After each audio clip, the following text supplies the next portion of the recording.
This now presents a reading of articles and features from the USA Today for January 21st, 2026. Your reader for this hour is Mary Gilmore.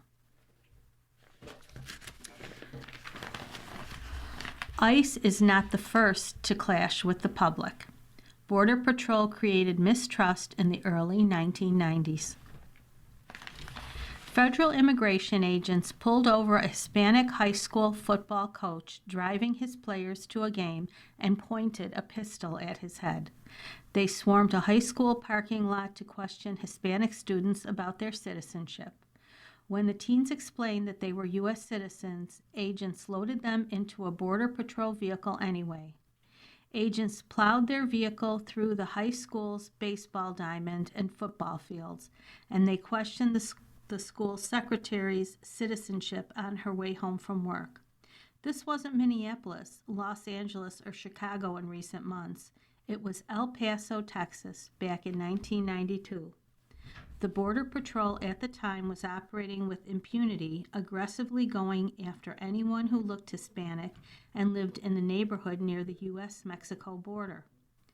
A rights movement gained traction in the wake of a community lawsuit, and grassroots organizations soon began warning the rest of the country that tactics applied at the U.S.-Mexican border eventually could be exported to American sites everywhere.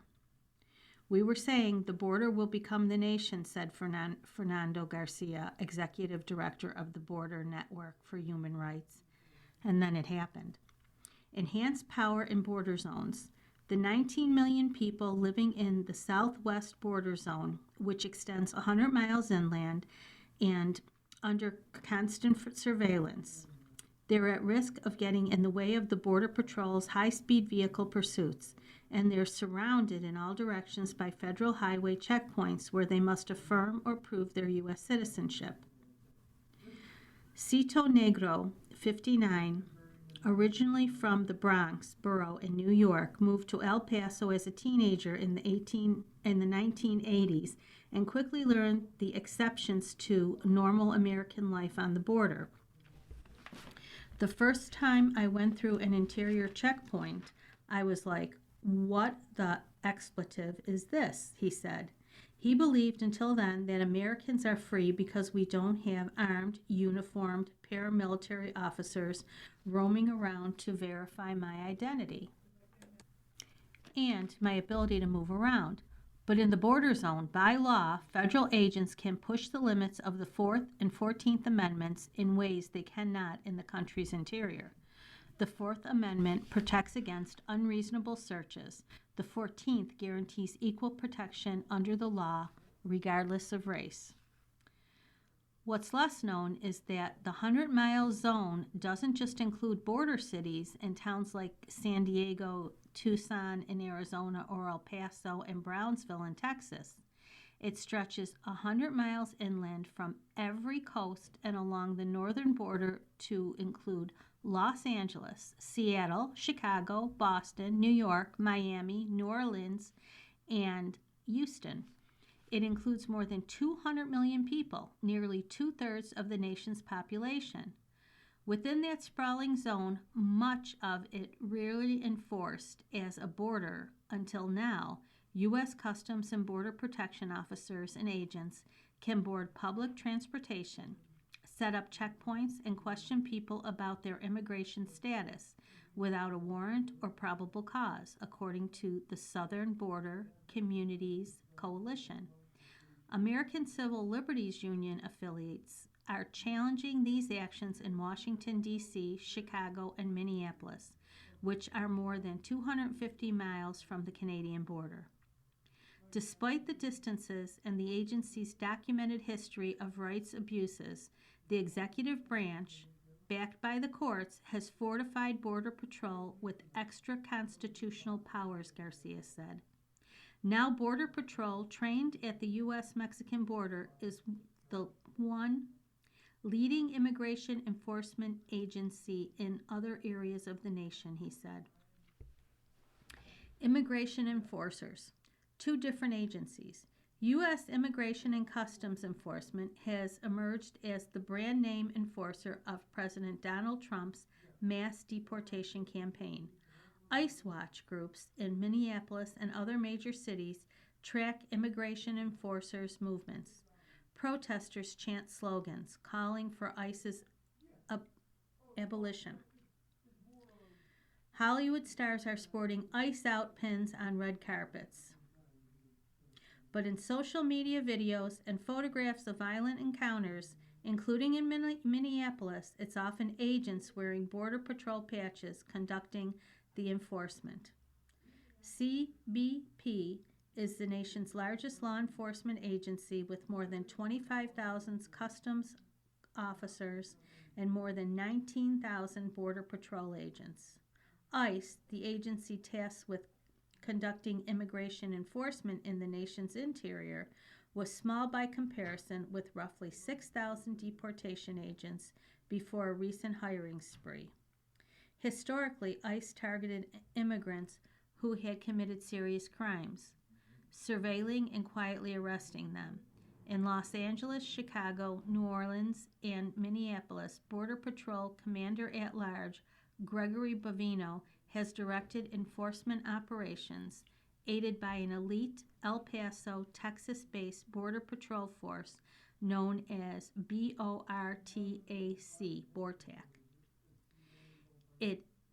It's essential for border agents to find and arrest migrants who arrived during the Biden administration and weren't properly vetted, said Art DeQuinto, a retired Border Patrol agent.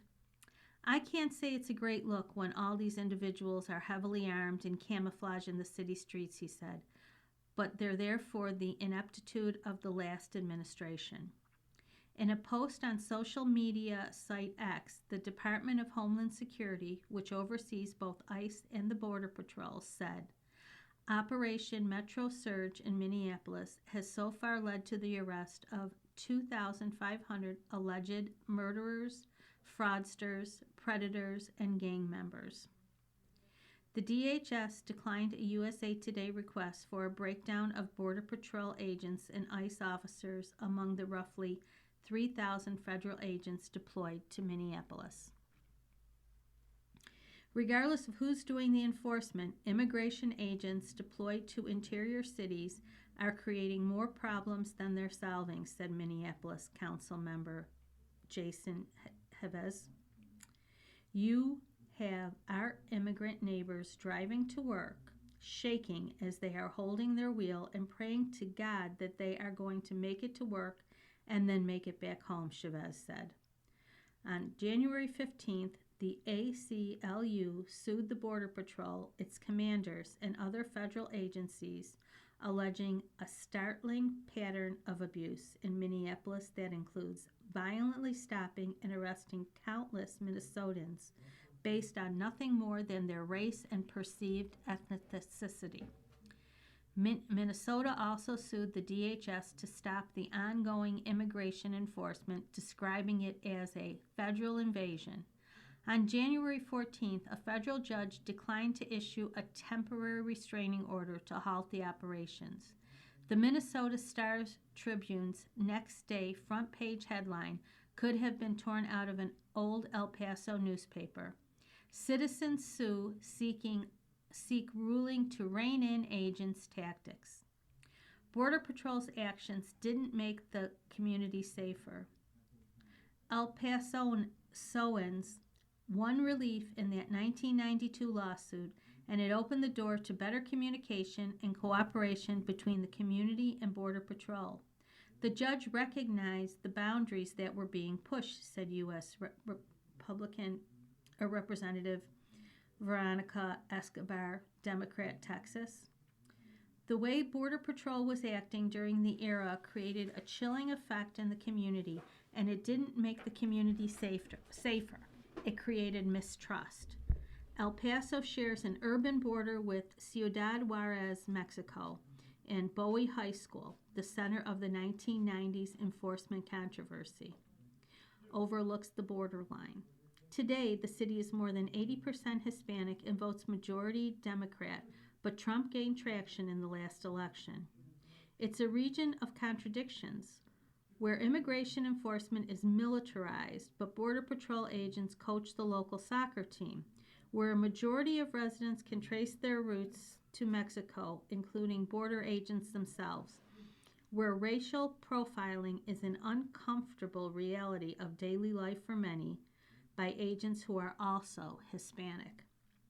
Ruby Montana, 44, grew up in El Paso. Her dad was a Border Patrol agent in the 1980s and 90s. She recalled how he kept photos of himself posing over handcuffed migrants and said, as if they were hunting trophies, she said. She fought with him about it, reminding him that his own parents came from Mexico without permission. Today, Montana is a Chicano studies professor at the University of Texas at El Paso and works closely with Border Patrol to rescue animals found along the border.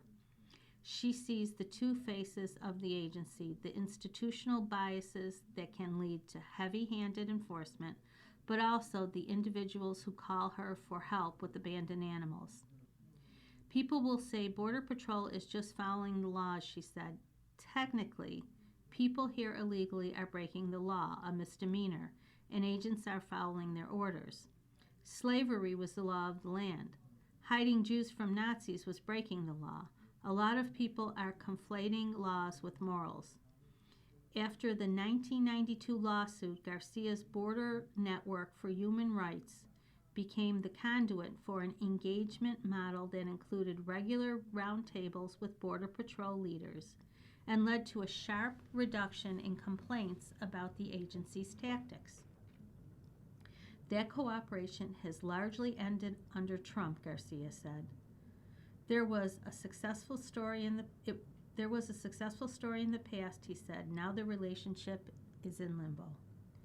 Federal agents raided 2 construction sites in a suburb east of town on January 15th. Concerns about the old days of blanket enforcement prompted local Democratic officials to hold a news conference and call for restraint. We were being aggressively occupied in that era, Negron said.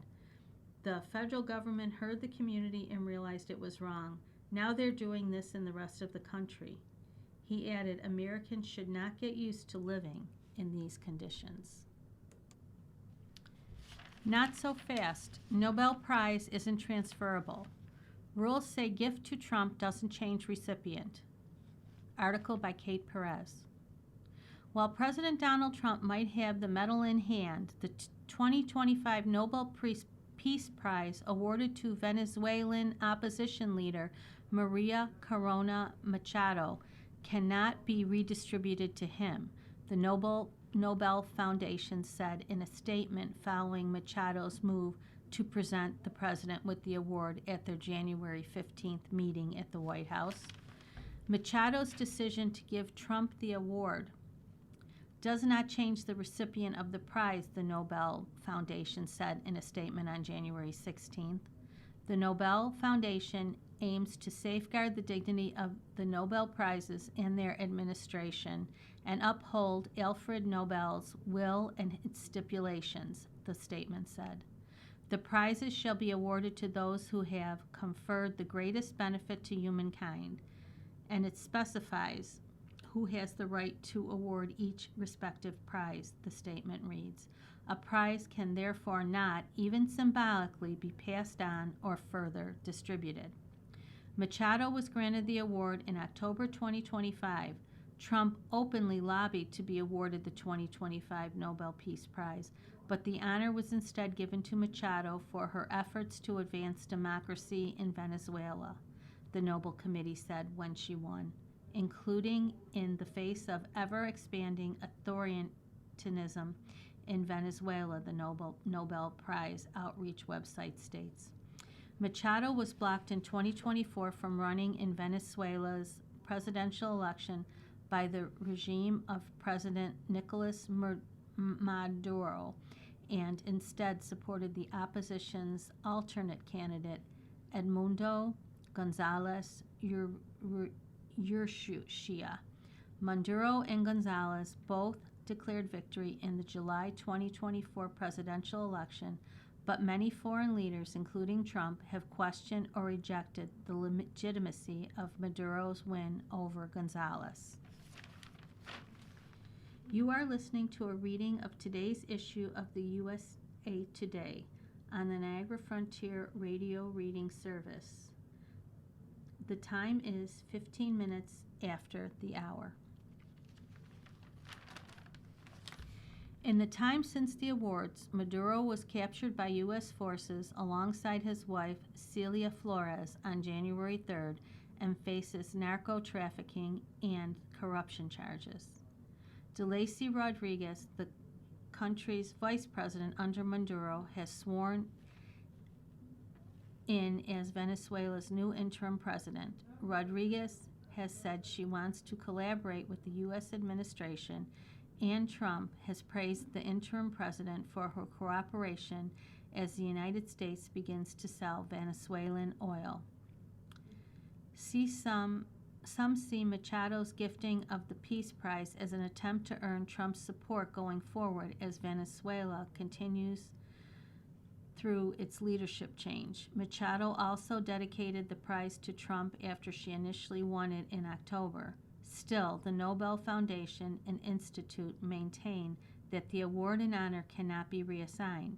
In a previous statement, the Nobel Institute clarified that a Nobel Prize can neither be revoked, shared, nor transferred to others. Once the announcement has been made, the decision stands for all time. It is not possible to revoke a Nobel Peace Prize. Neither Alfred Nobel's will nor the statutes of the Nobel Foundation mention any such possibility, according to the Nobel Institute. Yet, Trump plans to keep the award, a White House official confirmed to USA Today on January 16th. The 18-karat gold medal was presented in a large gold frame with the following inscription: "In gratitude for your extraordinary leadership in promoting peace through strength, advancing diplomacy, and defending liberty and property." A certificate included in the gesture reads, "Presented as a personal symbol of gratitude on behalf of the Venezuelan people in recognition of President Trump's principled and decisive action to secure a free Venezuela."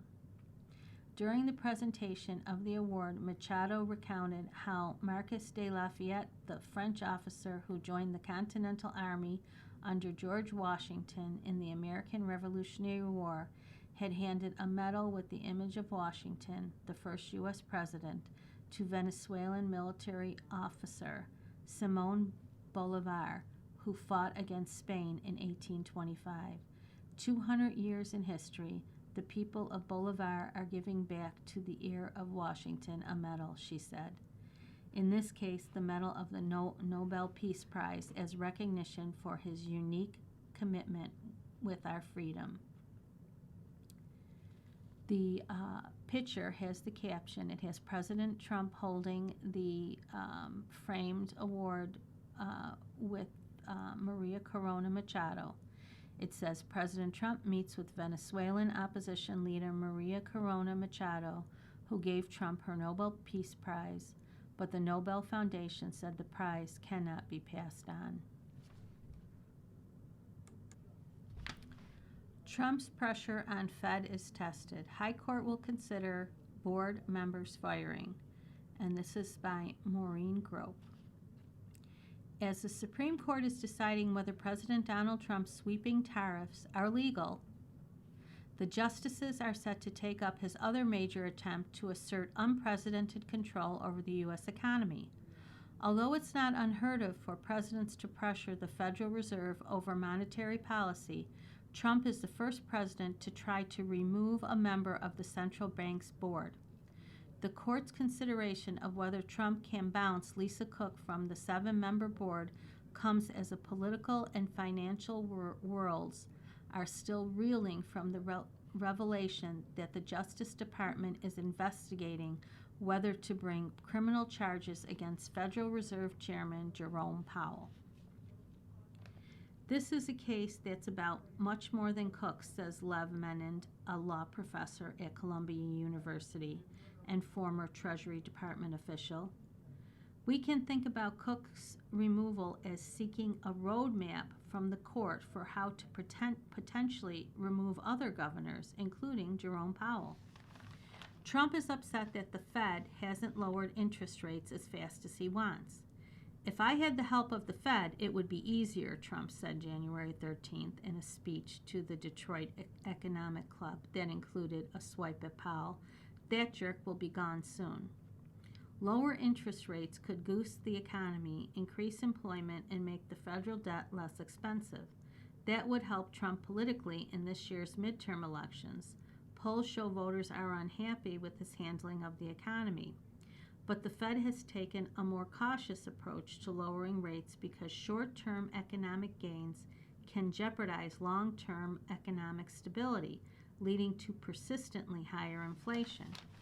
That's why every living former Federal Reserve chair, along with many former economic officials and economists, have emphasized to the Supreme Court that the importance of maintaining the independence of the top policy making for the U.S. economy that is also a cornerstone of the world financial system.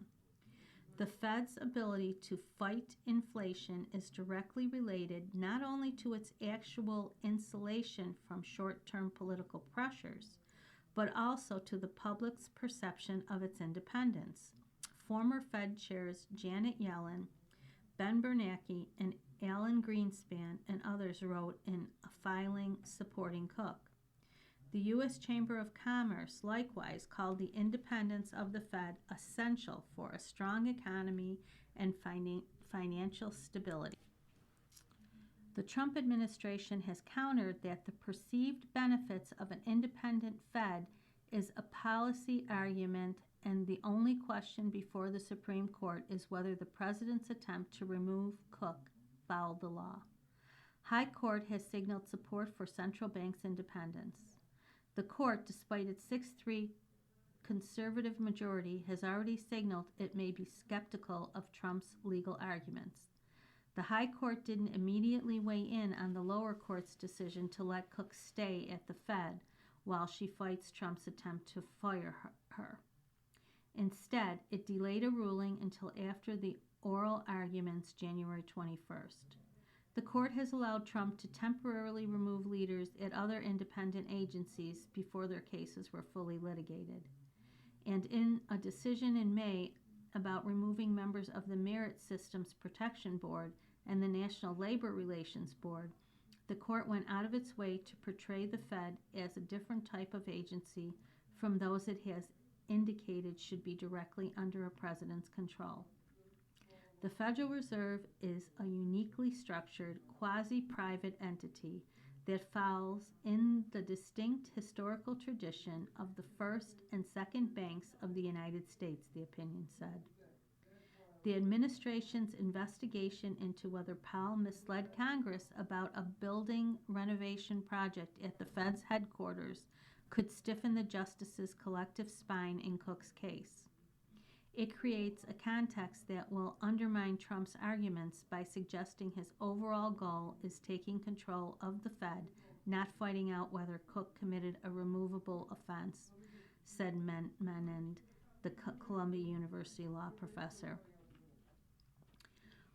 Cook says her dismissal was based on her stance on monetary policy.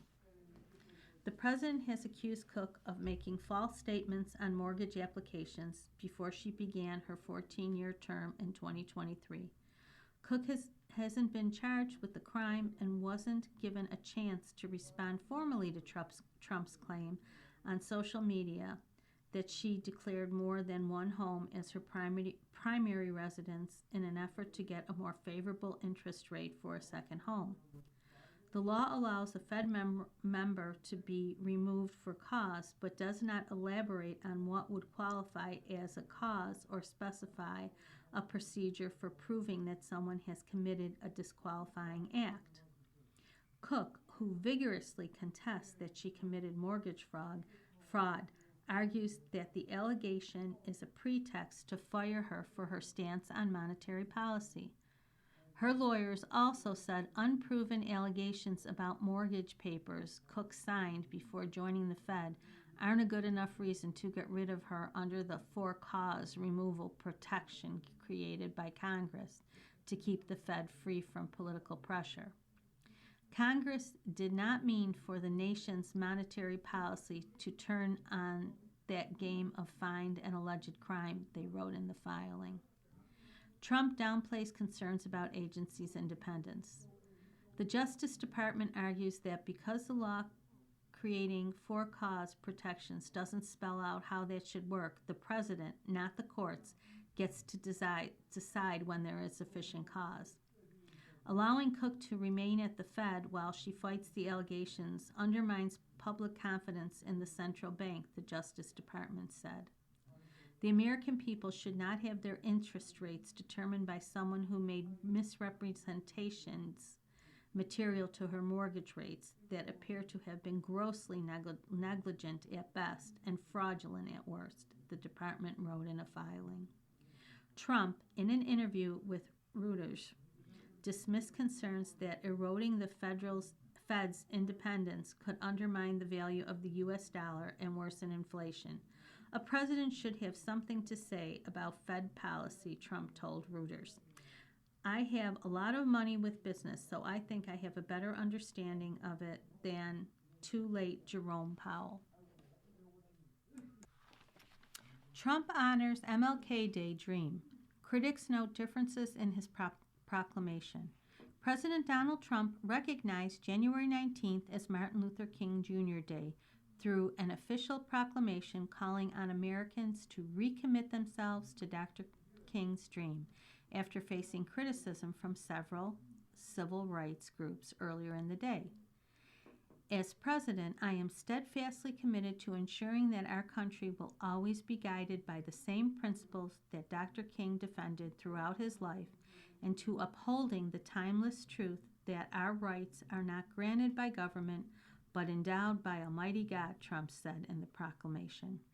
Trump also noted that his administration released a trove of records surrounding King's 1968 assassination, though some members of King's family objected to the move.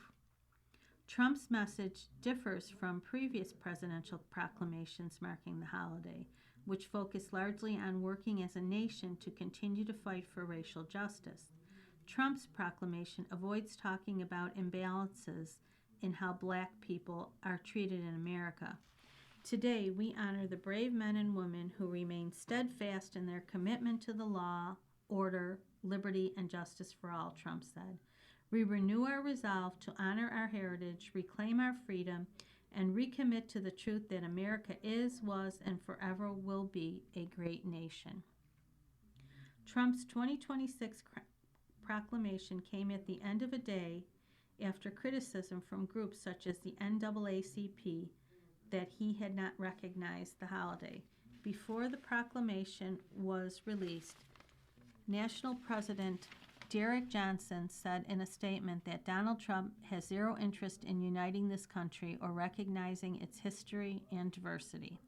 Instead, he wants to pit us against each other so that we don't pay attention to the fact that his net worth has more than doubled while families lose their health care and access to essential services, Johnson alleged, going on to criticize the Trump administration's wide-reaching deportation efforts, its handling of the government files on Jeffrey Epstein, and more. Trump spent the day at his Mar-a-Lago estate and attended the National College Football Championship in Miami in the evening. President Ronald Reagan signed the King Holiday Bill into law on November 2, 1983, thus designating the third Monday in January as a federal holiday in observance of the civil rights leader. All presidents have issued an official proclamation recognizing Martin Luther King Jr. Day since Reagan made it a holiday. Most presidents, including Trump in his first term, also acknowledged the holiday through acts of service, memorial celebrations, speeches, or laying a wreath at the memorial to King on the National Mall. For example, in 2023, President Joe Biden gave a speech at King's Church In 2008, then President George W. Bush spoke at the Martin Luther King Jr. Memorial Library in Washington, D.C. In 2007, Bush participated in a day of volunteer service at a local high school. Trump's return to the White House on January 20th, 2025 was a historic convergence in Inauguration Day, coinciding with Martin Luther King Jr. Day. Then President Joe Biden signed a proclamation before leaving office.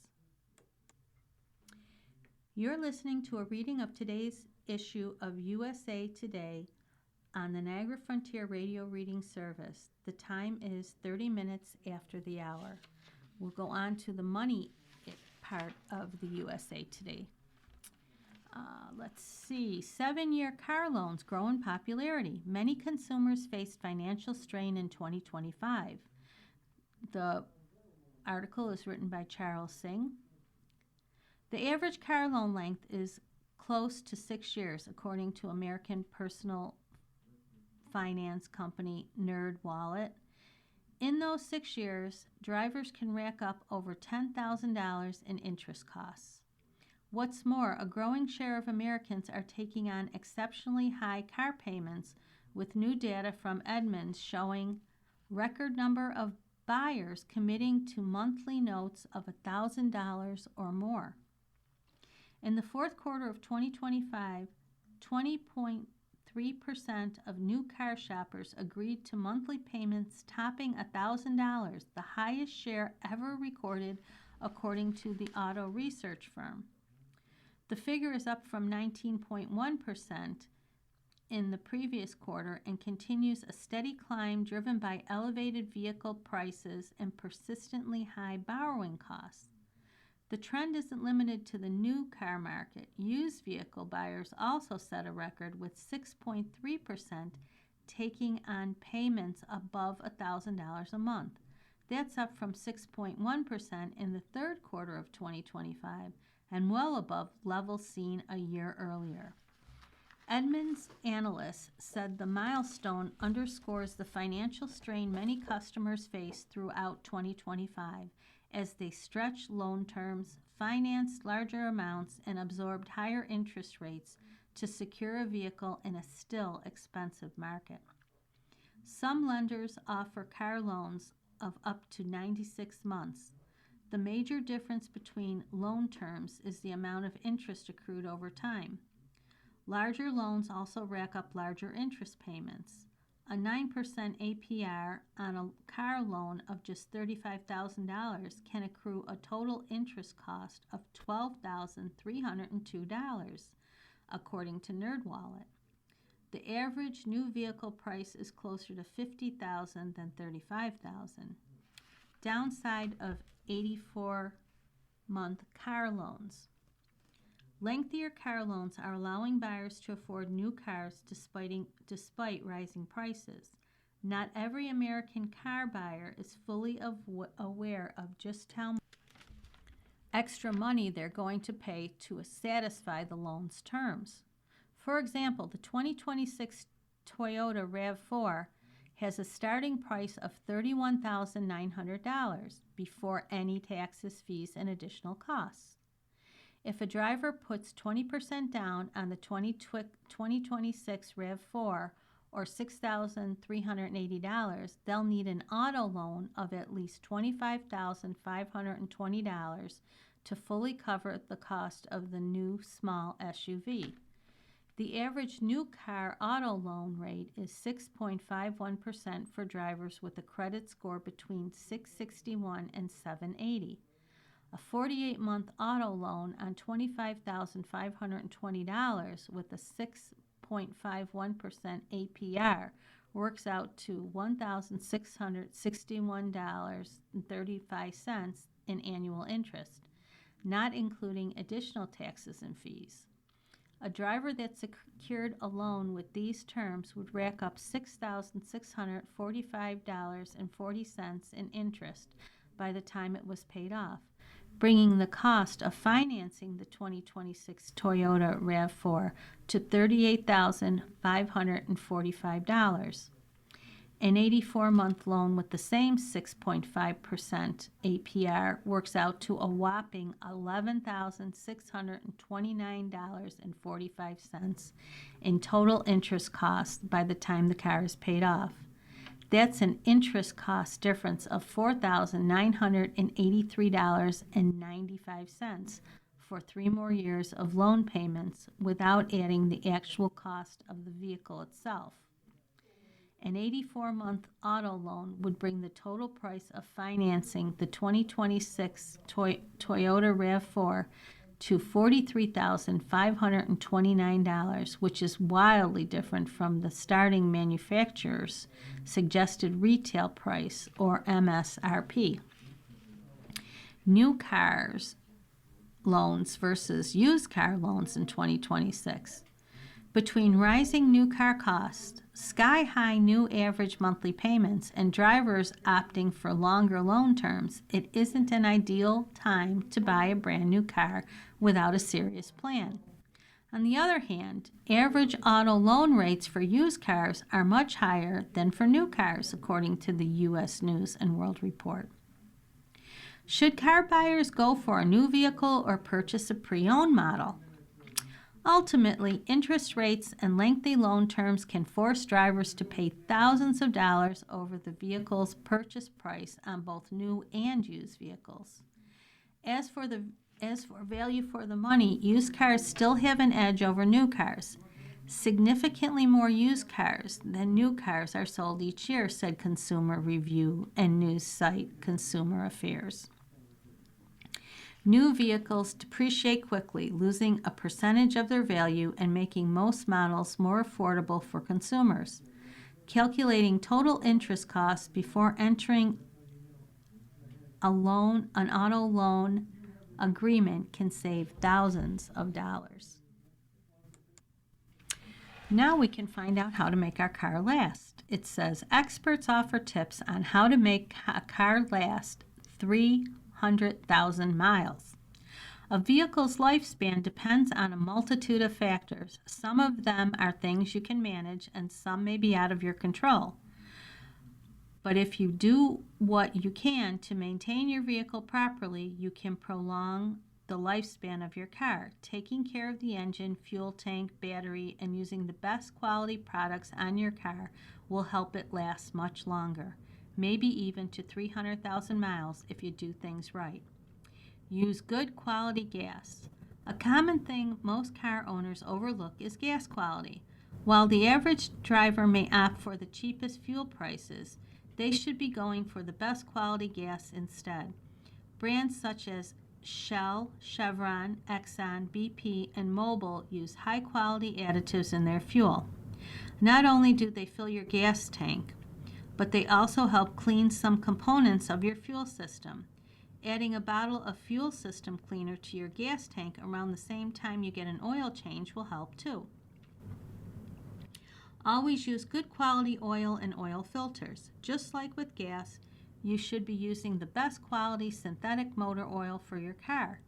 Using the recommended oil that the manufacturer of your car uses will extend the life of your engine. You should also use high quality oil filters as well. It's recommended that you get an oil change about every 5,000 miles, but intervals will vary depending on how much you drive and the oil blend you use.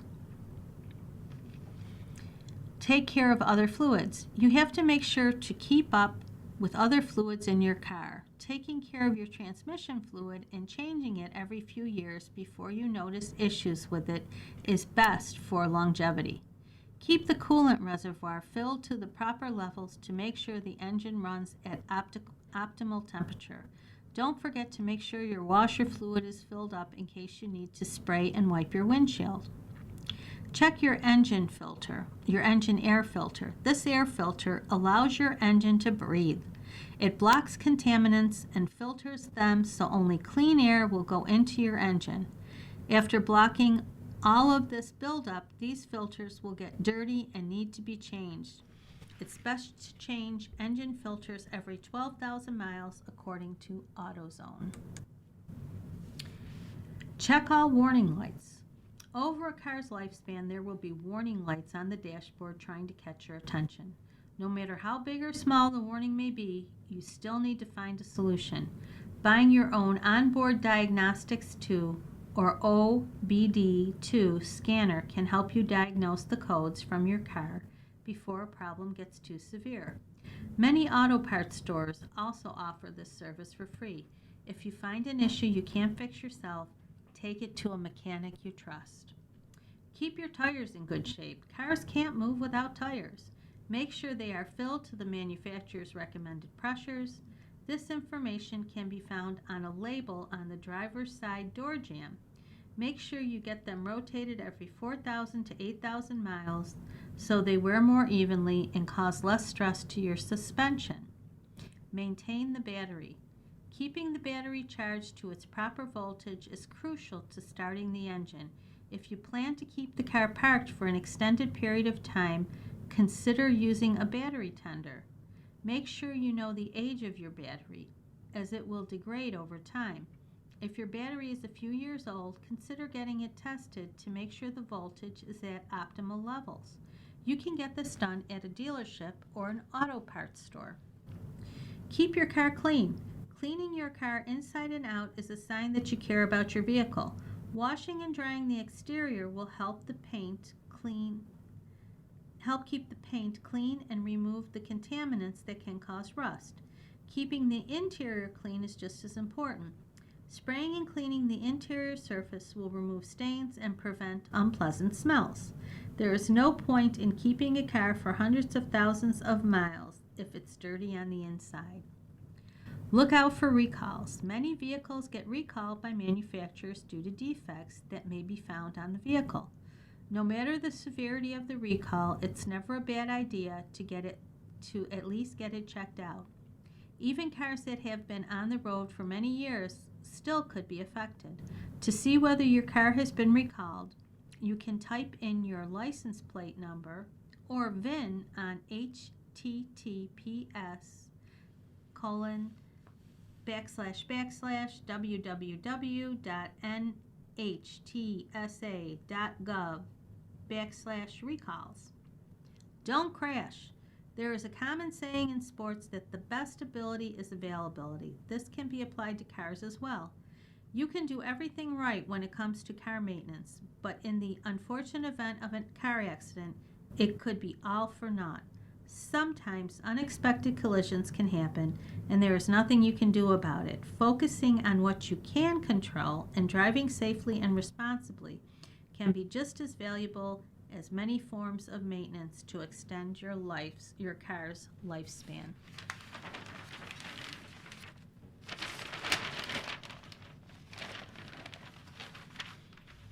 The cost of new cars has jumped $16,000 since 2016. The year was 2016, and the U.S. auto industry was in a very different place. Your social media feed is probably full of nostalgic posts yearning for the yesterday of a decade ago. And if you're in the market for a new car these days, you might also be looking back fondly on 2016. The average price of a new car then was just more than $34,000. Now it tops $50,000. The best-selling vehicle then was a Ford pickup truck. The best-selling vehicle today is still a Ford pickup truck. With all that in mind, the USA Today Cars teams take a look at some of the key auto industry statistics for 2016 and compare them with today.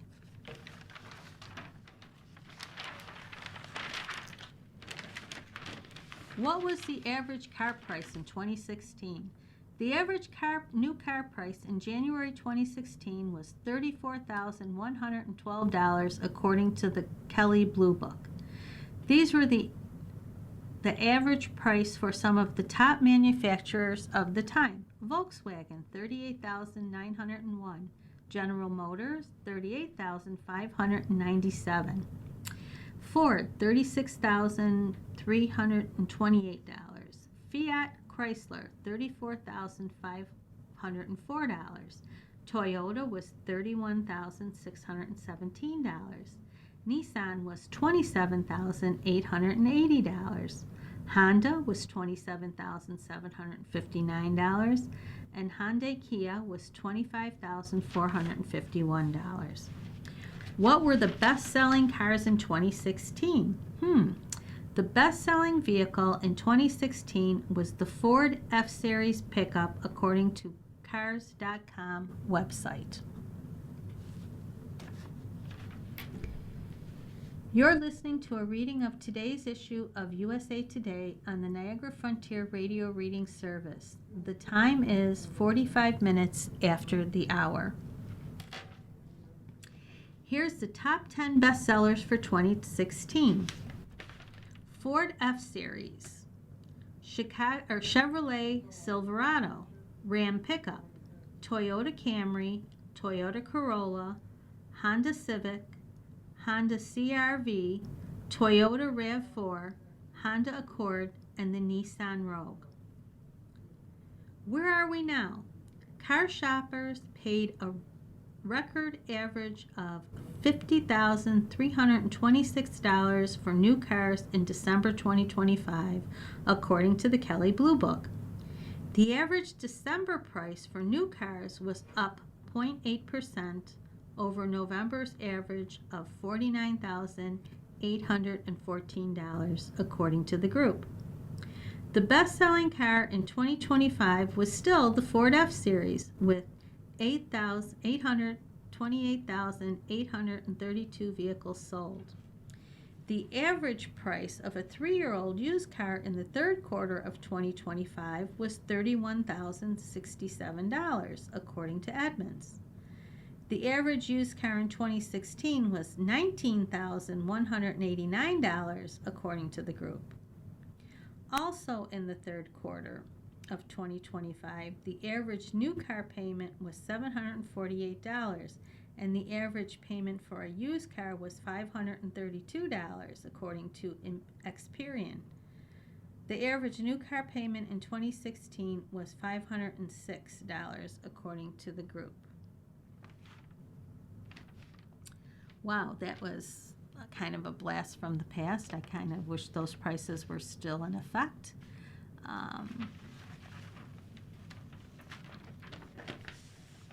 Trump administration officials tout auto changes at the Detroit Auto Show. High-level federal officials visited the first public day of the 2026 Detroit Auto Show to tour cars and talk about how the auto industry has changed in the first year of President Donald Trump's second term. U.S. Trade Representative Jamieson Greer said there have been huge strides toward affordability through regulation cuts and an increased focus on producing cars in America. The average age of a vehicle on American roads is 13 years, which is way too old, Secretary of Transportation Sean Duffy said. If we have more affordable cars and more people can put a new car in their driveway, those are safer cars, Duffy said.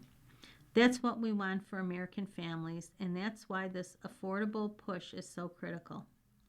Environmental Protection Agency Administrator Lee Zeldin blamed the high cost of new cars on car companies feeling like they had to focus on EVs.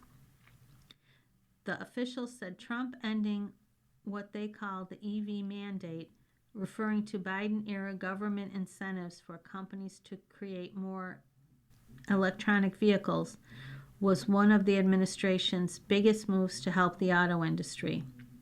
When government policy is dictating to the manufacturer what kind of vehicle they have to create, even though Americans don't want it, that comes with a cost, Zeldin said. When you have to be hiring workers and you have plants built and you're spending all that time, energy, and money, and you're doing the research and the development to come up with a vehicle that Americans do not want to buy, that causes prices to go up. Advocates for government incentives to increase EV production said it's an important step in reducing greenhouse gas emissions that enact climate change. In December, Trump announced that he was rolling back the Corporate Average Fuel Economy, CAFE, standards for cars and trucks set by the Biden administration, which required automakers to increase the miles per gallon for new cars and encouraged electric vehicle production, USA Today reported. Their decision on CAFE standards, the significance of it to benefit the U.S. market and American consumers, to make it realistic and practical to apply common sense, Zeldin said. Earlier in 2025, Trump signed legislation that ended fuel economy penalties for automakers. Zeldin also cited the EPA push to eliminate the credit automakers receive for implementing start-stop, the feature for automatically turns the engine off when a car is idling, as a push for affordability. Before heading to Detroit, the officials made stops at manufacturing plants in Ohio and appeared at the Toledo Auto Show. Ford CEO Jim Farley also made an appearance at the Detroit Auto Show on Saturday and chatted with federal officials. The officials toured cars behind display cases and walked around the show as thousands of people checked out hundreds of cars and mingled on the show floor. The 2026 Detroit Auto Show is open to the public through January 25th. Information about how to buy tickets can be found at DetroitAutoShow.com. The Toyota Sequoia proves it is worth its high price tag. The Toyota Sequoia 2023 model year redesign gave the full-size 3-row SUV a new standard powertrain, which addressed one of the nameplate's greatest issues, fuel economy. Now that the Sequoia has a new powertrain and an upgraded modern design, the third-generation model looks and drives like a family SUV built to outlast all its major rivals. The USA Today Cars tested the Sequoia to see if its pricing is justified. While its starting price is steep, it's tough to find a true competitor when it comes to long-term value. What makes the 2026 Toyota Sequoia stand out? The Sequoia stands out in its segment as a refined mainstream model with user-friendly tech and a value proposition that's hard to beat considering its history. It's a nameplate known for longevity, which is exactly what some drivers are searching for in a family SUV. Toyota Sequoia is the longest-lasting vehicle with a 39% chance of reaching 250,000 miles, according to a study by automotive research site iSeeCars.com. The study analyzed data from nearly 400 million cars to estimate the probability that each vehicle would reach certain mileage milestones. The U.S. Department of Transportation's Federal Highway Administration says Americans drive an average of 13,476 miles annually. Based on the Sequoia's ability to last at least 200,000 miles and the average annual driving range, Sequoia buyers can own the full-size SUV for upwards of 14 years. If the Sequoia does get the 250,000 miles, drivers can own the SUV for over 18 years. Aside from an excellent powertrain and improved fuel economy, the Sequoia's main appeal is its likelihood of remaining your family's trusty SUV for a long, long time. How does it drive? Performance, handling, and efficiency. The 2026 Toyota Sequoia uses a 3.4-liter twin-turbocharged V6 engine and an electric motor to replace the previous generation's mighty V8. The inclusion of an electric motor in this powertrain setup makes the full-size SUV more efficient without sacrificing any power. It produces a formidable 437 horsepower and 583 pound-feet of torque. Toyota's full-size SUV handles well. Though it is massive, which could make parking difficult for first-time full-size SUV buyers. It is equipped with cameras and a standard blind spot monitor that makes maneuvering the gargantuan beast much easier. As far as efficiency, it's far from segment leading, but leaps and bounds more efficient than the previous generation. The 2026 Sequoia achieves 22 miles per gallon combined, up 8 miles per gallon from the second gen's model's measly 14 miles per gallon combined. A 22.5 gallon tank size gives the full-size SUV 495 miles of driving range, which is solid for its segment. Will it fit your lifestyle, cargo space, and practicality? The 2026 Sequoia is 208 inches long and 79 inches wide without mirrors. It's 77 inches tall. From an exterior design standpoint, the first thing that stands out about the latest Sequoia is its massive size. It has 22.3 cubic feet of cargo space. Toyota's large SUV seats 7, and drivers can add a second row bench seat to fit 8 on certain trims. Rear seat legroom is plentiful, 39.2 inches, though the third row offers significantly less legroom than the first 2 rows, making it the ideal row for smaller passengers. Is it worth it? Pricing, value, and competition. The 2026 Toyota Sequoia starts at $64,025 for the base model SR5. It comes in 6 trims, including the capstone final trim that USA Today Cars tested. 2026 Toyota Sequoia trims.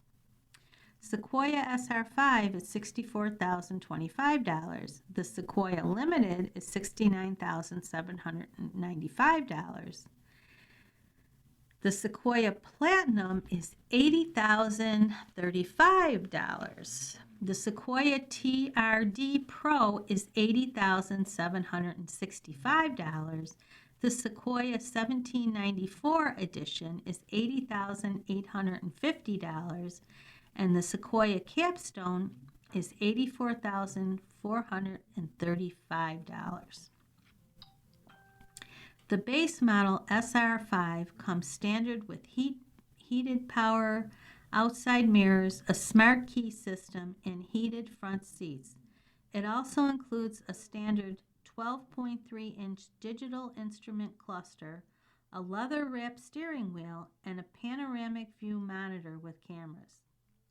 Toyota's large SUV has a solid value proposition depending on which trim you choose.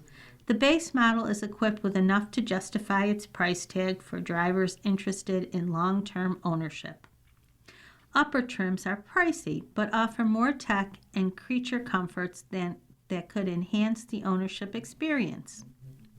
There are plenty of competitive full-size SUVs on the market like the Chevrolet Suburban, Ford Expedition, and Nissan Armada. According to U.S. News and World Report, the Jeep Wagoneer is the best large SUV for 2025 and 2026. The Wagoneer produces more horsepower than the base model Sequoia and arguably has a more refined cabin and stronger value proposition than Toyota's full-size SUV. Who should buy it? The 2026 Sequoia is designed for buyers who regularly travel with large group of passengers. If you're looking for fuel efficiency or the most cargo space in the segment, it may be a pass. If you want to buy an SUV that stands the test of time, the Sequoia is one of the best candidates in its segment. It has a robust powertrain and is built for long-term ownership. As one of the longest-lasting modern vehicles on the market, it offers tremendous value for the money. In the eyes of drivers willing to stick with one vehicle for 14 years or more. You're listening to a reading of articles and features from the USA Today for Wednesday, January 21st, 2026 on the Niagara Frontier Radio Reading Service. We'll return for more readings after this short break. Your reader for this hour has been Mary Gilmore. You're listening to the Niagara Frontier Radio Reading Service. As of this year, our agency has broadcast more than 300,000... We'll continue now with our reading of articles from today's issue of the USA Today. Your reader for this hour is Nancy. The sports section, a dash to history. College football playoff national title game. Inside the play call that carried Indiana to its first national title and 16-0 finish. Curt Cignetti faced the toughest coaching decision of his career. Indiana led Miami 17-14 with 9:27 to play in the college football playoff championship game, but faced 4th and 4 from the Hurricanes' 12-yard line, with two options at Cignetti's disposal: to attempt a 29-yard field goal that would push the Hoosiers ahead 20-14, but leave Miami's rejuvenated offense with a chance to take a narrow lead. An extended scoring drive in response might leave IU with little time to mount a potential game-winning response, or to go for it on 4th down, something that offense had done just 3 plays earlier. Lined up on 4th and 5 from the Miami 37, quarterback Fernando Mendoza found wide receiver Charlie Becker for a 19-yard gain to extend the drive.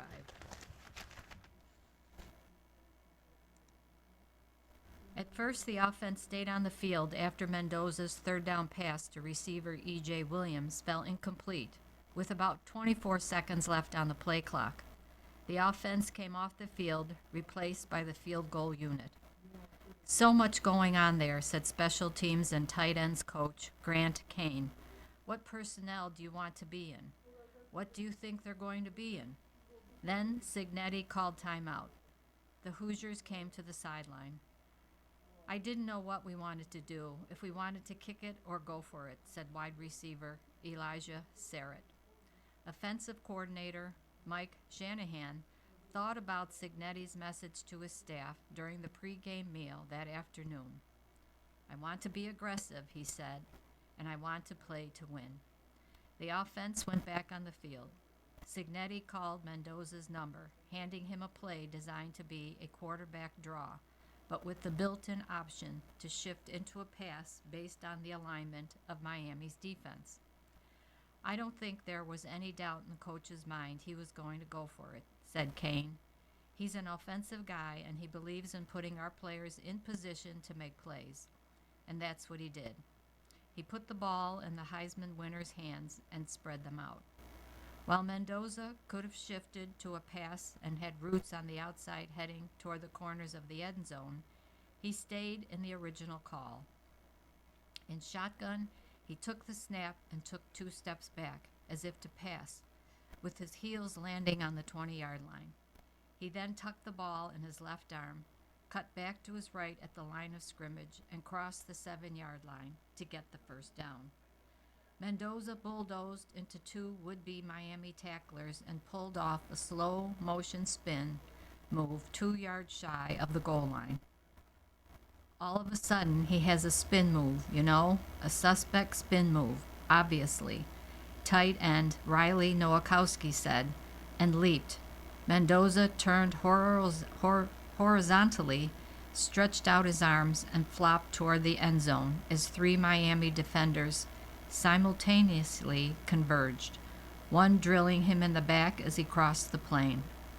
Indiana pushed its lead to 10 and would secure its first football national title with a 27-21 victory. He keeps the ball, dives for the end zone, and does what Heisman does, said Nowakowski. Obviously, any time you put the ball in Fernando's hands, it's not a gamble. It seems more like a guarantee at this point. Forget just Indiana history. The touchdown run was maybe the deciding play in the Hoosiers' first national title and is guaranteed to last forever in the program's highlight reel.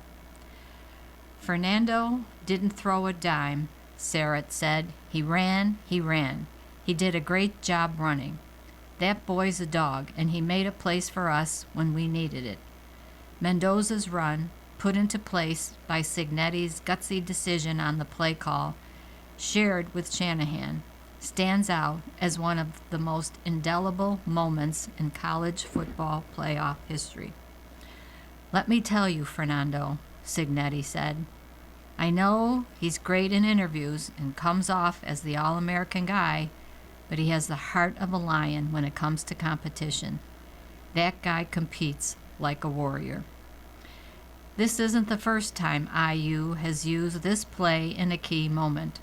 Earlier this season, the Hoosiers made the same call to notch a road win against Oregon, using a slightly different alignment, in a game that was then tied 20-20 with 6:30 left to play. That time, Mendoza switched to the pass and found Sarrett from 8 yards out for the go-ahead score. It's a design the Hoosiers like to use in the red zone, where there are tighter windows amid the more condensed space for their passing tree. That was just an instance where we had a good play in mind and trusted our guys to get it done, Shanahan said. The cool thing about that one is you put the ball in your best player's hands and let him make a play. On Monday night, January 19th, Mendoza saw the picture clearly. Miami wasn't bunched at the line of scrimmage and rushed just 4. On the snap, the second level of the defense inched back toward the first down stripe, clearly anticipating a pass and looking to keep the Hoosiers short of the line to convert. And he had the numbers. Miami dropped 7 defenders, with 4 players spread out wide. Indiana had 5 linemen. One, left guard Drew Evans, raced up to help block linebacker Wesley Bizanthi, and an extra blocker and running back Kalon Black, who helped blaze a trail for Mendoza once he reached the line of scrimmage. He saw it all and then got it done. One play sums up how Indiana went from the basement to the penthouse of college football. Coaching, talent, execution, and toughness were the hallmarks of this play and of the most unexpected title run in football bowl subdivision history. It wasn't the perfect coverage for it, but I trust my linemen, Mendoza said, and everybody in that entire offense. That entire team had a gritty performance today, and we were all putting our bodies on the line, so it was the least I could do for my brothers. Hoosiers went from bunch of nobodies to saving college football. It almost had to happen this way. A course correction so remarkably defining. It can change an entire sport and flip it on its axis. The lovable loser is officially the bully on the block. You can thank Indiana later for saving college football from itself. For the time being, anyway. Not bad for a bunch of nobodies, said Indiana running back Roman Hemby. The unloved and unwanted from Indiana, not long ago the losingest program in the history of college football, are the change agent the sport desperately needs. A thrilling 27-21 victory over Miami in the college football playoff national championship game left no doubt. Despite the green and greed of the name, image, and likeness era, despite rampant free player movement, despite a devolving discourse that included a head coach leaving a championship-level team for another job in the middle of the fight, it always comes back to what happens on the grass. The game itself, the product on the field, is bulletproof. And now it comes with the story of a lifetime. Indiana, good God in heaven, Indy freaking Anna, has somehow brought us all back to square one. We sent a message to society, said Indiana coach Curt Cignetti. The architect of this, you've got to be kidding me, metamorphosis. If you keep your nose to the grindstone and have the right people, anything is possible. Even in the middle of a raging storm of change in the sport, one that typically leaves programs like Indiana in its wake. Not this time, not this team. Purism, everyone, has been replaced by realism. Forget about blue bloods and their vice grip on the sport. Forget about building a roster with elite high school recruits and supplementing with impact players from the transfer portal. Forget everything you know or what you believe to be true about the program building. It's all blown to pieces now. Just in case you're still a bit hazy on the seismic change Indiana just unleashed, consider this. Jamari Sharp, the cornerback who finished off this remarkable run with a game-clinching interception on the last drive of the game, grew up about 20 minutes from Hard Rock Stadium.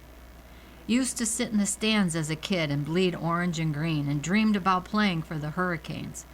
Played high school ball at Northwestern, a legendary prep program that has won 8 state titles. And Miami wanted no part of him in 2022 when coach Mario Cristobal took over. 4 years later, with the Hurricanes driving for potential game-winning touchdown and the Hoosiers playing Clover 2 defense, Sharp had safety help over the top and didn't have to worry about getting beat deep. Miami quarterback Carson Beck threw a deep ball down the left sideline, and Sharp, who had peeled off under coverage, leaped and intercepted the throw. Game over. I guess I showed them what they missed out on, Sharp said. Miami is my city, but my Indiana is my university. And there it is. The 4-year free-for-all of overvalued NIL contracts and free player movement of my billionaire booster is bigger than yours has been dealt a severe dose of reality. It's easy to embrace Indiana quarterback Fernando Mendoza and his return to Miami. The Canes passed on him too, as a story of this team. He won the Heisman Trophy, scored the game-clinching touchdown. He's the face of the program. But this is much more than a former 3-star quarterback recruit from the transfer portal on a 1-year NIL deal. This is a radical championship run of perfection. A story built on the most improbable of players no one wanted. Play after play, game after game. Those no stars lined up against the 4 and 5 stars on the Miami defense in the second quarter and shoved them into the end zone on tight end Riley Nowakowski's 2-yard touchdown run that gave the Hoosiers a 10-0 lead. The same Nowakowski who didn't have a college offer and walked off at Wisconsin before transferring to Indiana. Midway through the third quarter, after Miami closed to 10-7, Mikhail Camara blocked a punt that Isaiah Jones recovered in the end zone for a 17-7 lead. Camara wasn't even rated by recruiting services coming out of high school. 0 stars. I played pretty much every level of football, FCS, Group of 5, and now the Big Ten, said Camara, who followed Cignetti from James Madison to Indiana. Just to do this journey, I didn't think it was possible. To be here today is surreal. Now, here's the kicker to this whopper of a story. The ridiculous ride from the dead-ass last in college football history to the king of the sport almost never happened. In fact, Cignetti still doesn't understand how it did. It was one of those unseasonably cold late November Indiana nights in 2023, and Cignetti had flown home to Virginia after interviewing for the job. Laying in bed with his wife, Minette, he finally admitted he was going to stay at James Madison. He loved the school and what they were building, and they enjoyed living in Harrisonburg. Why leave? Then Indiana Athletic Director Scott Dolson called, and before Cignetti could say a word, yelled into the phone, Congratulations, you're the new Indiana coach, and we're going to kick some butt. Signetti, never shy to speak his mind, was near speechless. I said something about 5 or 6 words I can't say here. Hung up on the phone, and that was it, Signetti said. He didn't give me a chance to say no. My wife said, "You should have seen that look in your eyes like, what did I just do?" Simple, he changed college football forever. This is what a sport teetering on green and greed from all involved quickly need to temporarily right a listing ship. 4 years of racing toward a make-it-up-as-you-go-along financial and player movement model had become an unwielding operational nightmare. In some strange upside-down world, 4 measly years of NIL gluttony somehow supplemented more than 150 years of history and tradition. Or, as the great David Gilmour once sang of money and its ills, a new car, caviar, 4-star daydream, think I'll buy me a football team. So MSU did and got to the CFP in 2024. Texas Tech did it in 2025. Miami spent as much as anyone in a single season, including $4 million for Beck, a bargain at the going rate now 1 year later. The Canes could pay as much as $6 million to $7 million for Duke transfer quarterback Darian Mensah, the last available impact player at the position for 2026. It's all about sustaining momentum, and the answer is always money. I don't think there should be a salary cap, Miami Athletic Director Dan Radokovich said last weekend. We've never been able to rule ourselves into competitive equity.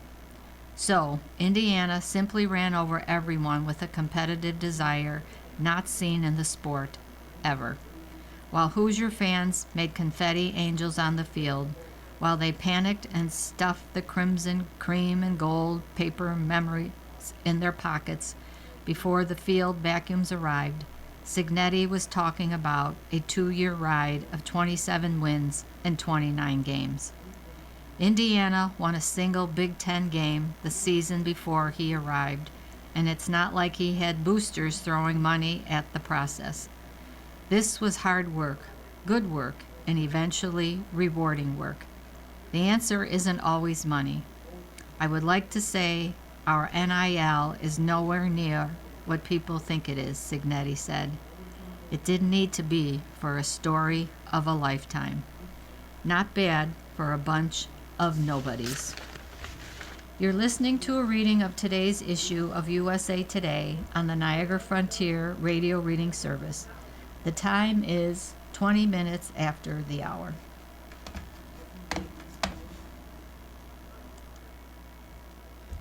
New Dolphins coach Hafley is GM's protege. The Miami Dolphins just hired the guy who led a defense that ranked among the top dozen in the NFL the past 2 years. The Miami Dolphins also hired the guy whose defense just suffered an epic collapse in the playoffs. See how easy it is to paint the incoming Jeff Haley regime any way you like? The Dolphins are going to introduce Hafley as their next head coach any day now. Monday night, January 19th, a buzz came over the stadium, Hard Rock, and not just because the Miami Hurricanes and the Indiana Hoosiers were about to battle it out for college football's national championship. In a most inopportune bit of timing, word leaked out that Hafley had been the survivor in a pool of 11 head coaching candidates to succeed Mike McDaniel. Hafley arrives after having coordinated the Green Bay Packers defense the past couple of seasons. His arrival came as a shock to anyone somehow unaware that the Dolphins had just hired John Eric Sullivan as general manager. And Sullivan arrives from, Green Bay's front office. So, while Hafley will be the face of the Dolphins on the sidelines on Sundays, Sullivan is the guy really on the hook. Halfley pans out, Sullivan looks like a genius. He doesn't, Sullivan's pick will be looked at as cronyism. No matter what, never underestimate the power of familiarity in the NFL. Is Halfley another in a long line of Stephen Ross hires with no NFL head coaching experience? Yes. How did the others turn out? Well, the Dolphins did wake up Monday morning searching for a coach, didn't they? And we've gotten used to that every 4 Januaries, haven't we? Sean McVay was first-time head coach when the Rams hired him. Does that mean Halfley won't pan out? Of course not. Sean McVay was a first-timer when the Rams hired him, and we all know how that turned out. Experience helps, especially when it comes to smoothing out the rough edges in dealing with today's athletes. But it's not a be-all, end-all. Everybody has to start somewhere. Still, there's a nagging thought that makes you wish the Dolphins had at least taken a harder look than they apparently did at Sean McDermott, the latest blockbuster firing resignation by a proven NFL coach this cycle. McDermott had taken the Buffalo Bills to playoffs 8 of his 9 seasons. The AFC East ran through him. McDermott didn't take his team to the Super Bowl, not even with quarterback Josh Allen. That's true.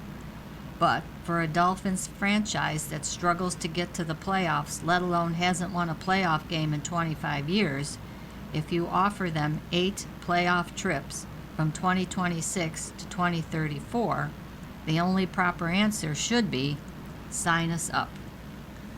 A quick word also on one coach who we know was considered. Chris Shula, defensive coordinator of the Rams, is going to get his shot in this league probably sooner rather than later. For anyone who has cared about the Dolphins, it's impossible not to root for him. For anyone who cares about the Shula family, you had to hope it happens elsewhere, because the pressure on him here would be excruciating. Things go wrong, he'd be compared to how his grandfather, Don, did it while becoming the winningest coach of NFL history. Things go right, he'd still be compared to Granddad. It's an unfair burden, even for Shula. As for Halfley, in Green Bay, his defense ranked 11th in fewest points allowed and 12th in total defense this season after ranking 6th in points and 5th in total D last year. The year before he arrived, the Packers were 10th in scoring and 17th in total D. Talk to Packers fans today and you may not hear much about that. What you will hear is how Green Bay took a 21-3 halftime lead against the hated Chicago Bears in the wild card round and managed to lose 31-27 while giving up 2 touchdowns in the final 4 minutes and 18 seconds. It was the Bears' largest playoff comeback. More important, it was the Packers' biggest playoff collapse. It even appeared to crank up heat, temporarily, on coach Matt LaFleur. Of course, Green Bay's defense by this time had long operated without injured Micah Parsons, as elite a defender as there is in this league. Few, if any, coaches relied on the kind of personal touch Dolphins players grew used to under McDaniel. But Halfley has said he has to know his players in order to lead them, so he's not going to be a my door is always closed type either. His pedigree of having worked at various times with Kyle Shanahan and Ryan Day, among others, is a plus. Halfley will be charged with cranking up the toughness and physicality on the Dolphins, a shift from McDaniel's reliance until 2025 on speed. He must make the defense better. How would Aaron Rodgers look in a Dolphins uniform? What about the offense? A major decision will be Halfley's choice of offensive coordinator. That's step 1. Step 2 will be straightening out the quarterback situation. Suggestion? If the Miami Dolphins really want to be a Green Bay South, might I suggest a certain 42-year-old former Packers quarterback who just threw 24 touchdown passes and only 7 interceptions for the Pittsburgh Steelers. Aaron Rodgers, how about it? For just a year while they get the salary cap straightened out. Finally, Hafley does seem like the kind who has coaching in his blood and has long known it. Back when he was a 185-pound receiver at Siena College, he had leg injuries that required multiple surgeries. He made the most of his time. While I was recovering, I'd go in and watch tape with the coaches, he told the Bergen Record of New Jersey. Then they'd even let me sit up in the booth, and I'd help them coach until I got better. At that point, I kind of figured, you know what? Maybe I want to coach in college. Hafley got that shot, coached Boston College to bowl-eligible status. Now he must match that in Miami. Vrabel vibes are thick in Titans' hire of Saleh. Winning an NFL coaching search is overrated. So many examples of this, including the Tennessee Titans just 2 years ago. Brian Callahan was a celebrated hire. You remember how the Titans didn't let an in-demand Callahan leave for other interviews? How they patted themselves on the back for it, just knowing they'd hit a home run? How did that work out?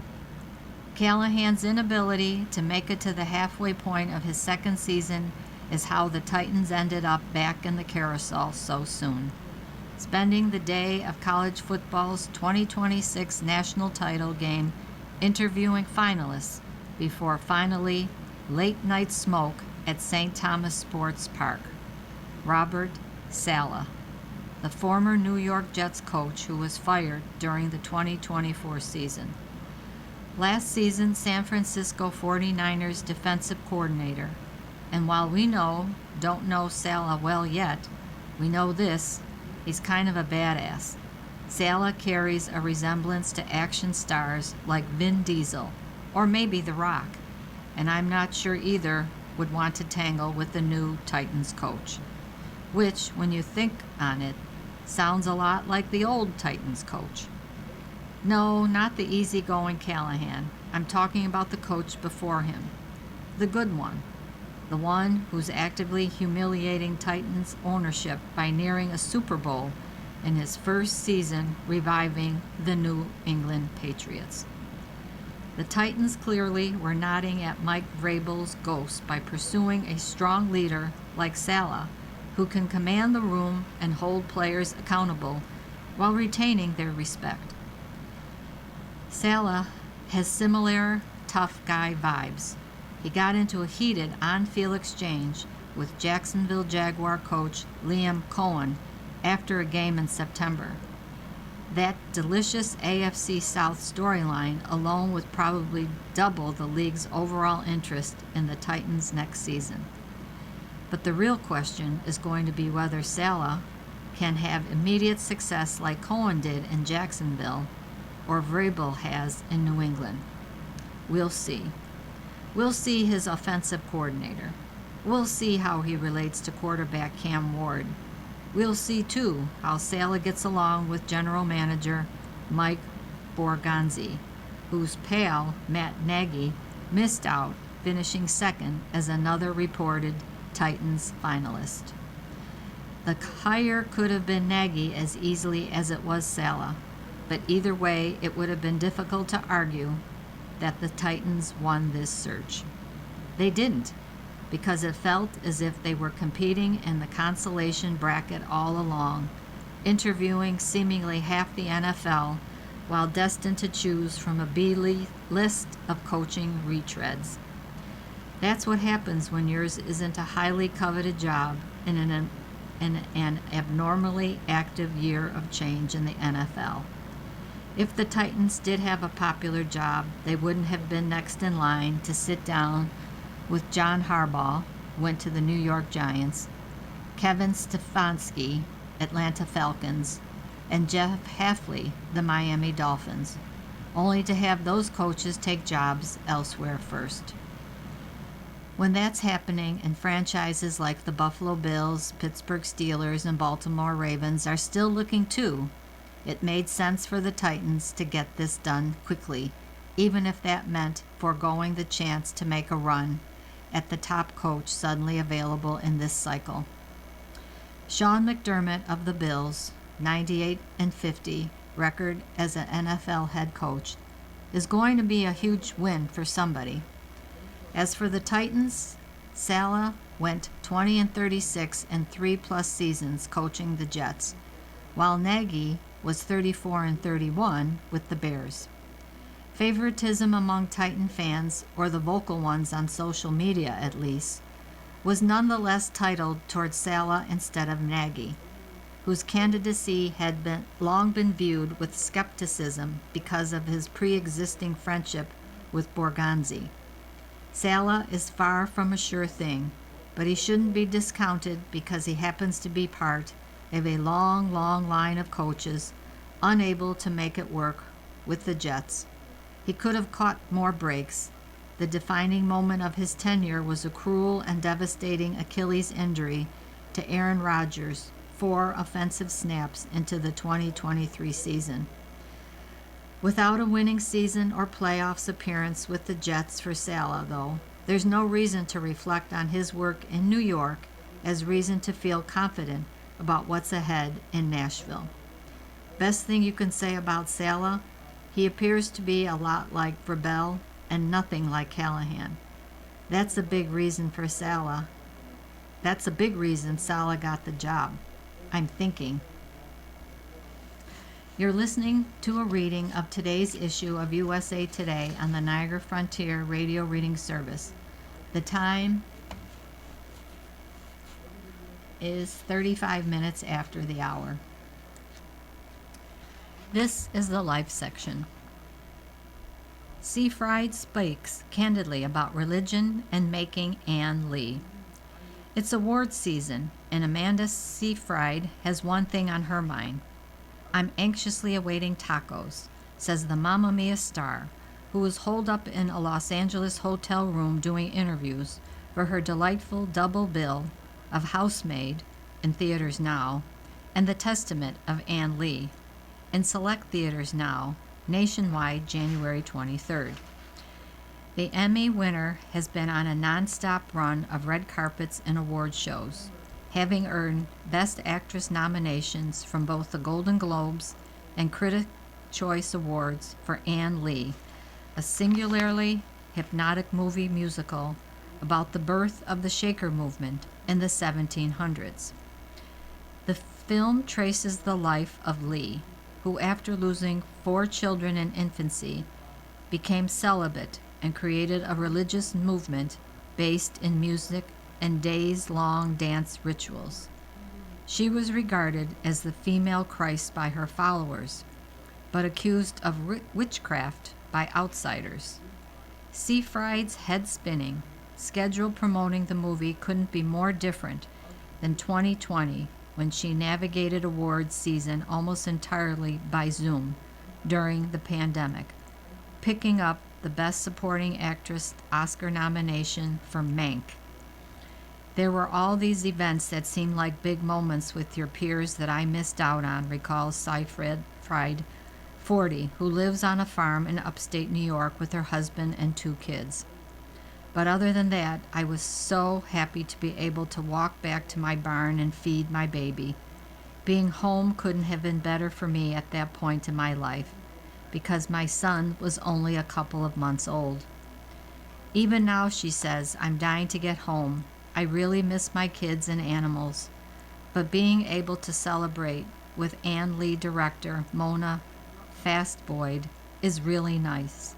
Spiritually, I'm exhausted, but I don't think I ever cared as much about anything I've done.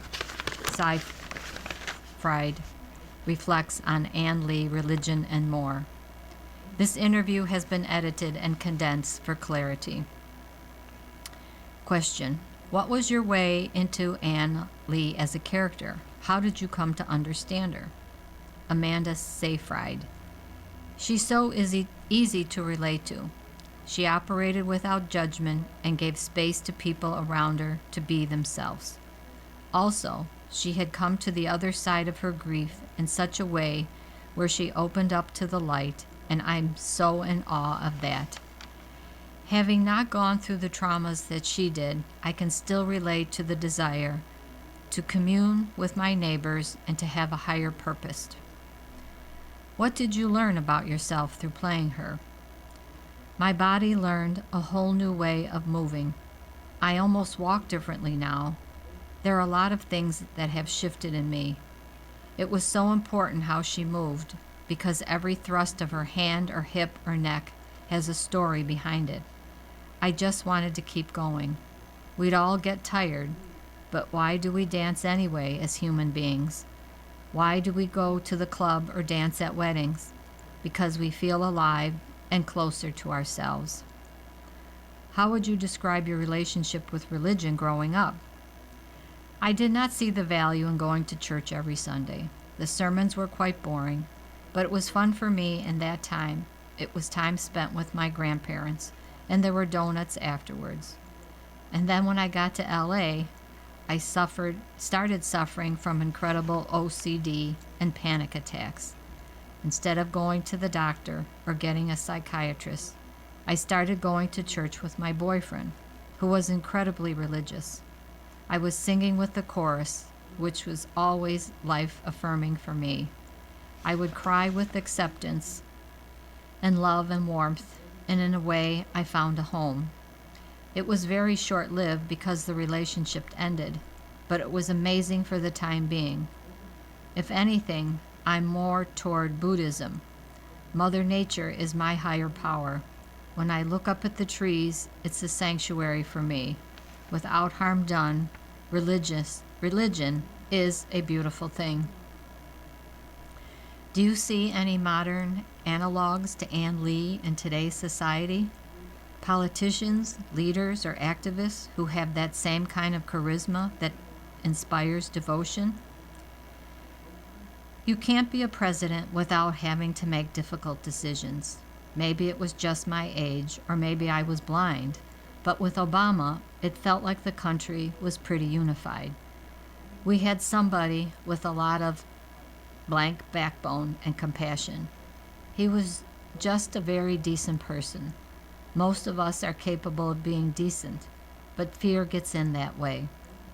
Oprah was also nothing but positivity and inclusion, and she used her power for good, as far as I understand.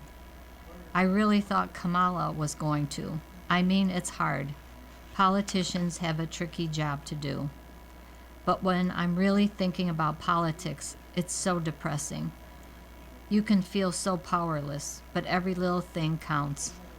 Even Greta Thunberg, she's trying to hold the earth together, and she's not doing it alone. But she had the bravery to stand up as a child and say, "This is not okay." Between Anne Lee and The Housemaid, how does it feel for you to have these two wildly different performances out in theaters at the same time? I couldn't be prouder of the fact that I got to show incredible range. It's such a nice thing to feel. I'm so excited for every single person to see Anne Lee, for the beauty and art and profound storytelling that's happened. And with The Housemaid, to give people that thrill ride of shock and surprise and giggling is my favorite type of movie. I'm a very happy artist. The Pit aims for medical accuracy, but CPR can be difficult to recreate. The creators of HBO's The Pit take pride in the ER drama's often bloody realism, crediting fervent medical professional fans for pushing the not-for-the-squeamish show to new heights. The Season 2 January 8th premiere featured a heart-revealing, chest-spreading procedure that was so authentic it grossed out the actress playing Dr. Al Hashimi. However, there's one very common medical procedure that even the pit, professionals, and one obsessed executive producer still can't recreate perfectly. It's CPR, cardiopulmonary resuscitation, the life-saving procedure commonly taught in first aid courses that requires chest compressions when someone's heart has stopped. The one thing we have to fake because it doesn't come off as realistic as CPR. Executive producer R. Scott Jamel tells USA Today, "We've tried a million ways to do it. You just can't." The problem, of course, is the chest compressions. If you're doing CPR properly, you're breaking ribs. And we can't do that to our actors, say Jamil, who spent half of last year trying to develop a structurally sound prosthetic device that would allow a live actor to receive CPR from another actor. The quest stalled with mixed results. Sometimes show producers will use a full prosthetic piece on a character that's slightly unsatisfying since it's noticeable, says Jamel. For now, he wants the patient to be played by a live actor. The medical pros giving the CPR have to fake it. "We've got some hacks for CPR," says actor Patrick Ball, who plays Dr. Frank Langdon. It's all in the shoulders. The actors have to sell CPR with the moving shoulders, but bend the elbows so not to push into the patient actor's ribs. Or there's pushing your knees into the hospital bed to relieve the pressure, says Gimel. Gimel says his team will continue to look for that ultimate prosthetic to make CPR look perfect with an actor in future seasons. The Pit already has been renewed for season 3. It will probably be made out of fiberglass or some sort of composite material, says Jamil. We need something with just a little give so that it could fit over a chest without being noticeable. Marx raises a toast to the classics on After Hours. Richard Marx knows his way around a good martini. It's fitting, then, that the melodic maestro behind timeless ballads, Right Here Waiting, and Hold On to the Nights, along with 30 other top 40 songs on the pop and adult contemporary charts, would channel his drink of choice into a suave new album. After Hours, Marx's first release since 2022 songwriter, finds him embracing the great American songbook, honoring the legacy of Gershwin with longtime Barbra Streisand pianist Randy Waldman, Love Is Here to Stay, and recasting the ballroom classic made famous by Frank Sinatra, Young at Heart, with friend Rod Stewart. But along with his well-produced homages on the album, out now, with Camille Onick, Marx immersed that classic style to some new songs, swinging with Kenny G and Chris Botti on originals Big Band Boogie and All I Ever Needed. Marx, 62, also collaborates with his wife, Daisy Fuentes, the former MTV VJ who stole his heart a decade ago on Magic Hour. Fuentes helped him write the lyrics to the sultry blast of big band pale John Stamos plays percussion on the track, and it's one of several beguiling offerings on the sleek album. Chatting recently from his home in Hidden Hills, California, Marx, always a gregarious conversationalist expounding on his latest musical challenge, shared his affection for Stewart and explained what he loves about doing Stories to Tell, his podcast and YouTube series that's welcomed everyone from Bootsy Collins to Rick Springfield, usually with a drink nearby. Question: was the Great American Songbook something you always thought you might tackle? Richard Marx: it was never on my bingo card. The last time anyone really did it was Rod Stewart with his Great American Songbook series. I'm a songwriter, so the idea of an album of covers would not be for me. That said, it created a really interesting challenge, which was, what if I do half an album of standards and half new songs that sounded like that? At this point in my career, I need to do things that are fun for me. And then you gave yourself the additional challenge of recording it live in full takes with an orchestra. I wanted to do something badass. I remember driving to the studio that morning and was really nervous. I loved that feeling of being nervous and wanted to impress everybody. I walked in and there were 24 musicians. So many of the horn and string players came to me and said, "Dude, nobody does this." We did every song on the album in 3 days. There was nothing laborious about it. I even dressed up for the studio. You have a very sultry version of Frank Sinatra's Fly Me to the Moon on your album. Did you look to any particular crooner for inspiration? Mostly Frank and Dean Martin. I'm such a fan of both of those guys, and Tony Bennett, but mostly Frank. If you go back and listen to his songs, talk about a master of phrasing and making it sound effortless. When it came to the songs I wrote like All I Ever Needed, I remember thinking, okay, you're a young songwriter in 1948 and presenting this to Sinatra. But there are no comparisons in our voices. Rod Stewart is with you on a very sweet version of Young at Heart, and you're touring with him this summer. What do you love most about the guy? Everything. I'm a lifelong, not just a fan, but he's been a hero of mine. I met him in passing a couple of times, and whenever I was around him, I was always like, I'm not worthy. 3 years ago, I was touring Australia and ran into him in a restaurant, and it was a classic case of manifestation. We ended up talking in a corner for a couple of hours, and it was the beginning of a dear friendship. We text, go to dinner, our wives love each other. So it was an easy sell to get him on the record. A year ago, we were in a pub in London and in conversation. I told him about the album and he said, we should sing something together. It was his idea to do Young at Heart. This guy, who I've worshipped all my life, my friendship with him is so dear to me. He is everything I always wanted to be.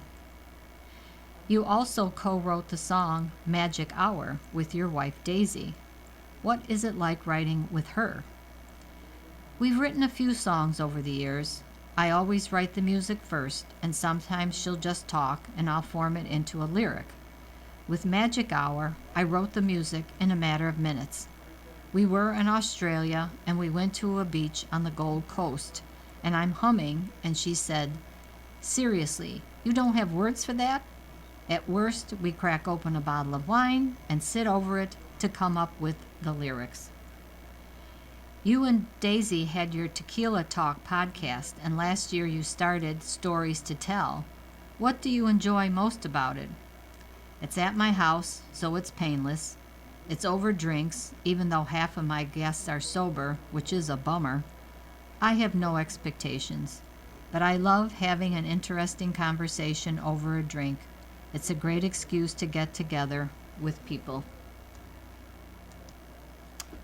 Stewart turned to wife Meyer to get water flowing. Kristen Stewart had the ultimate sounding board while directing her first feature-length movie. Last spring, the actress turned filmmaker married screenwriter Dylan Meyer, whom she started dating in 2019.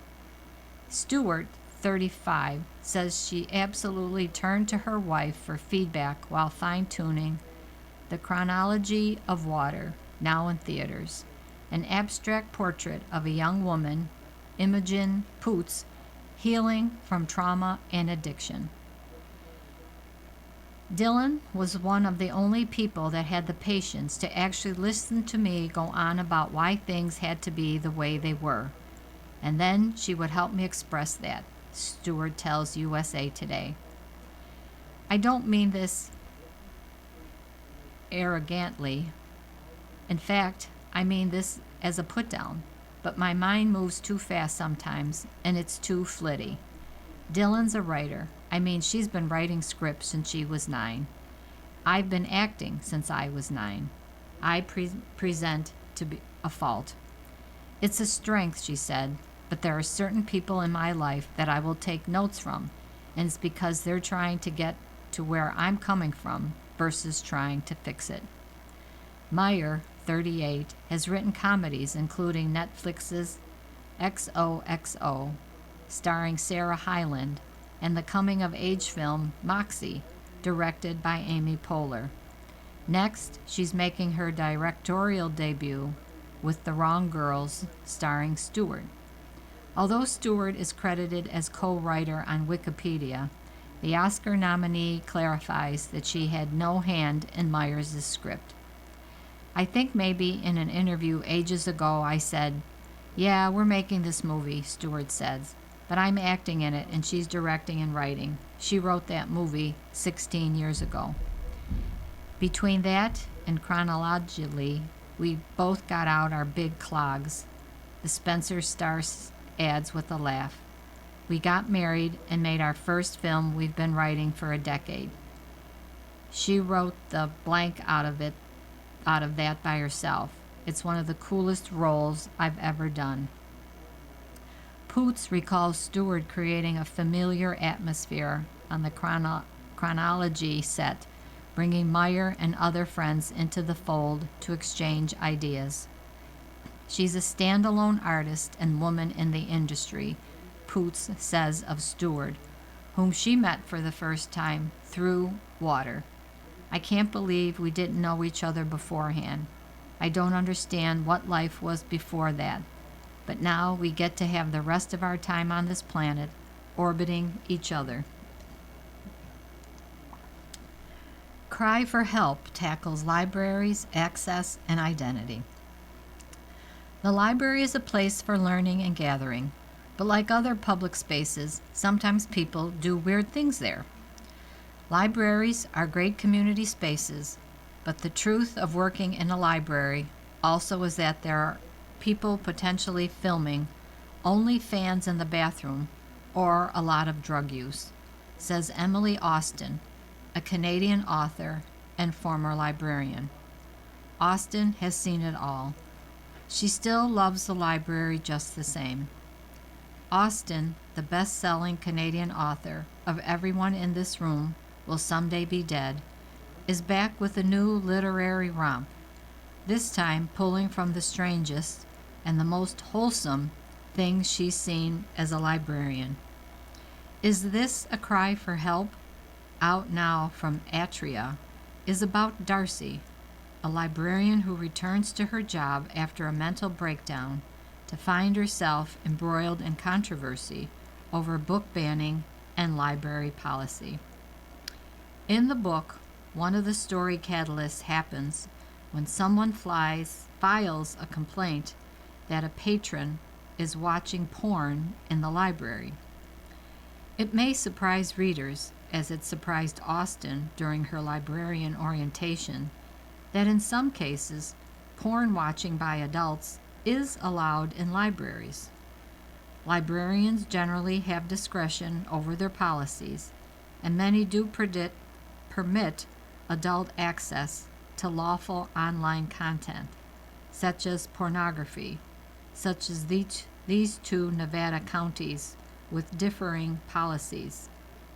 Some may enforce conduct rules, especially in the presence of minors.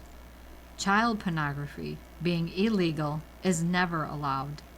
In the United States, libraries that receive federal funding must install filters that block child pornography and obscene images. They also sometimes underblock and overblock non-explicit information. In this book, which is set in Canada, the patron's actions are in line with the library's policy because there's nothing illegal happening on the screen and the man himself is not engaging with the material. Readers find out later that there's a pretty hilarious research reason while he was watching it in the first place. Austin and her characters use this debate as a lesson on libraries as democratic institutions. As Darcy explains to concerned patrons in the book, the definition of pornography has evolved. Erotic art from Pompeii, for example, was once restricted to permitted men with proven mortality and is now open to the public. If you restrict people's access to what you consider pornography, what's to stop you from restricting access to something else? Who gets to define what that is? Austin said. The definition of pornography, for example, is sort of nebulous. And if you were to talk to people who are a part of a particular culture or a particular time period or had a particular religious view, they might identify pornography as being something very different than what I would personally identify it as. It gets really complicated. Austin also was reminded of far more wholesome human moments. She's watched people learn to read. She's watched teenagers struggle socially and then make a new friend. She worked in programming to plan an Orange Shirt Day on Canada's National Day for Truth and Reconciliation, which honors Indigenous children taken from their families and forced into residential schools. She hasn't forgotten a conversation with the survivor of one of those schools who told her how important it was to see everyone wearing the color every September. Libraries often are romanticized, Austin says. While they can be fantastical places, they also are very practical. Patrons can use free computers to apply to jobs and attend resume coaching. There's tax help. There's heat in the winter and air conditioning in the summer. You can even get gardening seeds at some libraries. People really strongly associate libraries with books, and they are important in terms of literacy and reading, but they're also a community space. They're one of the last third spaces. They're one of the last free places where people can go without the expectation of spending money, Austin says. The purpose of a library is for people to have free and open access to information, because that is required for a democracy, and to defend intellectual freedom, and to fight back against censorship, and to fight back against the invasion of people's intellectual freedom. In Is This a Cry for Help?, Darcy's love of categorization lends herself to a personal excavation. After her ex-boyfriend Ben dies, she's forced to reckon with the version of herself who hadn't yet come out as a lesbian. She feels confused about their age gap now that she's Ben's age. She feels guilty for grieving. She feels like a bad partner to her wife. She also is subjected to attacks by a small but mighty group of protesters who want to censor the books and programming at the library. Some of these people attacked her for her sexuality and views. Book bans are dangerous, Austin says, because they restrict content that can help youth understand themselves. The first time she read a book with a lesbian character, she was 23 years old. How young would she have come out if she had representation sooner? We'd be closer to our truer self if we had access to everything we need to really inform ourselves, Austin says. Darcy eventually pilots a human library program, a real initiative where patrons check out a person with a different life experience. In 15 or